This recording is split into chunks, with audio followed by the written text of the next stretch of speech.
Every single person watching this video right now has felt something change at the gas station in the last 5 weeks. Maybe it was the first time you pulled up and saw $4.14 on the sign and thought you had misread it. Maybe it was when you filled up your truck and the total crossed $70, $80, $90 and you sat there for a moment in the parking lot, just doing the math on what this means for the rest of the month. Maybe it was when you looked at your heating bill or your grocery receipt or the price tag on a flight and realized that the number had quietly, steadily, inexorably moved in a direction that nobody in Washington is explaining to you with any honesty. Today, April 7th, 2026, at some point during the morning trading session, the price of a barrel of American crude oil hit $117.63. That number, confirmed by NBC News and CBS News and verified by 8AA's national pump price data, showing $4.14 per gallon today, up from $2.98 before the war began, is the most expensive oil this country has seen since 2022.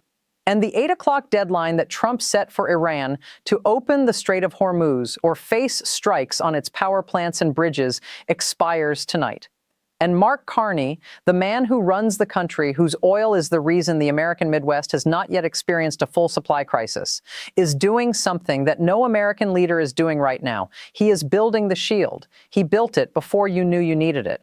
And tonight, as the deadline expires and the price of the thing that runs your car and heats your home and moves your food hits numbers not seen in 4 years, that shield is the only thing standing between where gas prices are now and where they could go if this gets worse. Smash that subscribe button right now and hit the bell notification, because tonight is the night this story reaches its first major inflection point, and you need to be in this channel when it does.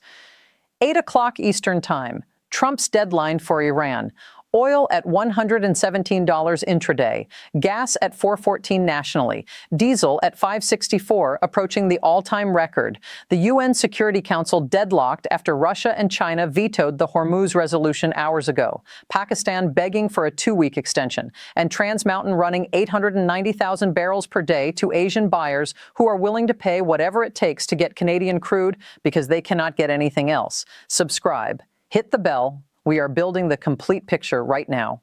Let us start with the oil price, because the number $117.63 deserves to be understood in its full economic context, not just as a headline, but as a calculation that touches every American family's budget in ways that compound and multiply across every sector of the economy. NBC News confirmed today that WTI crude oil jumped as high as $117.63 per barrel during intraday trading, before settling at $112.95. CBS News confirmed the same intraday high and noted that today's settlement price is the highest since June 2022. 8AA's National Gasoline Price Tracker shows the average price of a gallon of regular gas in the United States today is $4.14. That is up from $2.98 on February 27th, the day before the United States and Israel launched Operation Epic Fury against Iran. In 39 days, the price of gas has risen $1.16 per gallon. For an American family with 2 cars that each take 15 gallons to fill, that is an additional $34.80 every time both cars need fuel. At 2 fill-ups per car per month, that is $139.20 per month in additional fuel costs. Per year, that is $1,670 in additional spending on gasoline alone, before accounting for diesel, heating fuel, jet fuel embedded in airfares, and the price increases in every product that moves on a truck. This is the real cost of the 8 o'clock deadline. This is what it feels like in American households to live inside a war that was sold as a 48-hour operation and is now entering its 40th day. Now let us talk about diesel, because the diesel number is the one that affects everything you buy, not just what you put in your personal vehicle. CBS News confirmed today that diesel is at $5.64 per gallon, approaching the all-time record of $5.82 set in 2022. Every long-haul truck that moves food from a distribution center to a grocery store runs on diesel. Every farm tractor that plants the spring crops runs on diesel. Every generator that powers a hospital in a power outage runs on diesel. Every construction machine that builds the roads and the houses and the infrastructure runs on diesel. At $5.64, diesel is operating at a cost level that pushes upward on the price of every physical thing in the American economy. And the Energy Information Administration projected just yesterday that gas prices will peak at $4.30 this month. That peak projection was issued before today's intraday spike to $117.63. The EIA projection may need to be revised upward. Drop a comment right now and tell me this. What did you pay for gas the last time you filled up? What did you pay on February 27th, the day before this war began? And has anyone in Washington, in the White House, in the Congress, in the administration that started this war called you, written to you, sent you a check, or explained to you why the price you are paying today is worth what it is costing you? Leave that answer in the comments right now, because the gap between what this war is costing American families and what American leaders are saying about it to American families is the gap that this channel has been measuring since day one of this trade war and this energy crisis. Now let us build the complete picture of why Carney's Canada is the shield, because the shield metaphor is not rhetorical. It is structural, and it is verified, and it is operating at full capacity right now as the 8 o'clock deadline approaches.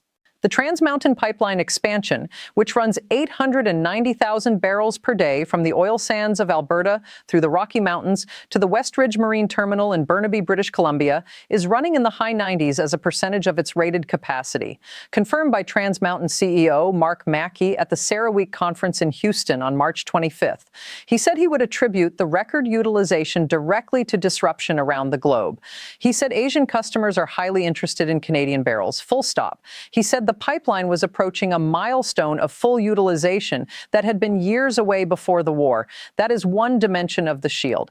But there is another dimension that is less visible and more important for American consumers specifically.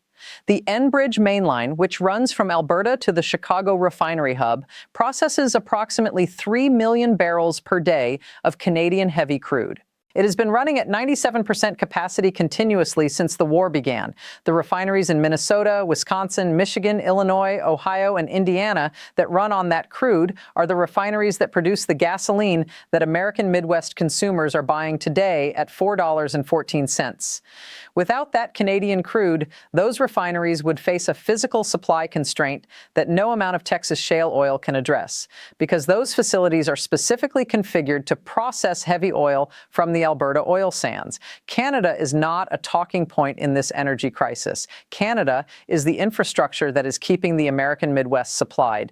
Now picture the scene at the Westridge Marine Terminal in Burnaby, British Columbia right now as the 8 o'clock deadline counts down.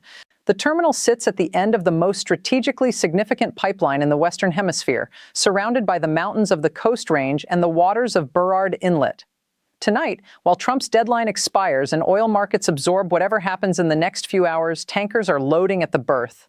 Western Canadian Select crude, pumped from the oil sands of the Athabasca region through 890 kilometers of steel pipeline, is being transferred into vessels bound for refineries in Dalian, China, and Ulsan, South Korea, and Yokohama, Japan. Those refineries have been paying premium prices for every barrel of non-Gulf crude they can find since February 28th, because the Hormuz closure ended their access to the Saudi and UAE and Kuwaiti crude they had been importing for decades. And Canadian crude from Trans Mountain arriving at Pacific ports has become the single most sought-after alternative in the Asian refinery market. Every barrel that loads tonight is a barrel that contributes to the $90 billion windfall that the Financial Times and Enverus calculated could flow to Canadian oil producers if prices remain at current levels. And every barrel that loads tonight is a barrel that proves the strategic value of the infrastructure that Canada built, the deals that Carney signed, and the coalition that Canada joined instead of the war.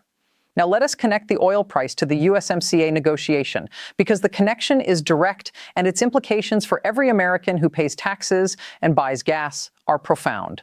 The president whose 8 o'clock deadline is expiring tonight will be the same president who sits across from Canada's trade negotiators on July 1st, 84 days from now.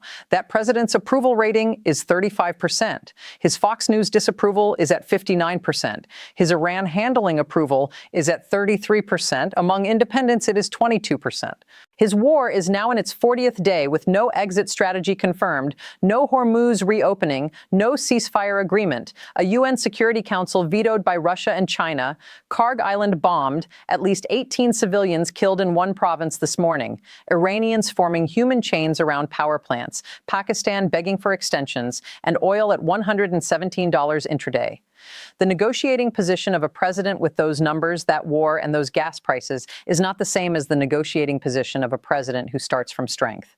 And the negotiating position of a prime minister whose country's pipeline is running at full capacity, whose oil windfall is potentially $90 billion, who drew a red line on international law this morning in Brampton, Ontario, who has 12 deals on 4 continents, who hit NATO at 2%, and who is 84 days from July 1st with every leverage card assembled and operational, is not the same as the negotiating position of a prime minister who has nowhere to go.